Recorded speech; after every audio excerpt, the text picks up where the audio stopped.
స్త్రీ శక్తి పథకం స్టార్ట్ అయ్యి ఇది 5వ రోజు.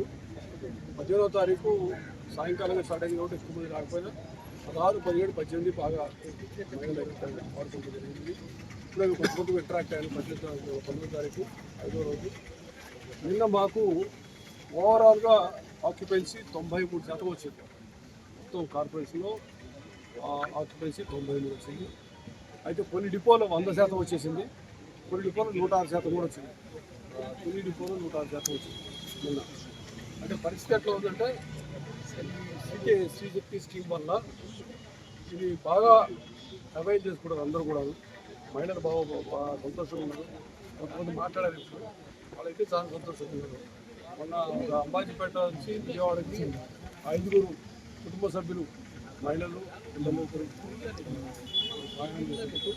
వాళ్ళకి ఒక్క రోజులోనే 1,160 రూపాయలు ఆదాయం. మేము అనుకునేది ఏంటంటే కుటుంబానికి కానీ కుటుంబంలో ప్రతి వ్యక్తికి కూడా మహిళకి సుమారు 1,000 రూపాయల నుంచి 1,500 రూపాయలు. కానీ ఇక్కడ చూసినప్పుడు మాకు ఎంత సంతోషం అనిపించిందంటే ఒక్క రోజులో ఒక్క ప్రాణంలోనే వాళ్ళకి 1,160 రూపాయలు లాభం ఉంటుంది. సో దీన్ని చాలా ఉపయోగకరంగా ఉంది. ముఖ్యంగా ఏంటంటే పక్క రాష్ట్రాల్లో మేము చూసినప్పుడు వాళ్ళ అనుభవాన్ని మేము బేరీజ్ వేసుకొని దానికి సంబంధించి స్టాఫ్కి మేము బాగా ట్రైనింగ్ ఇచ్చాము. బిహేవియర్ ఎట్లా ఉండాలనేది, అదేవిధంగా 0 టికెట్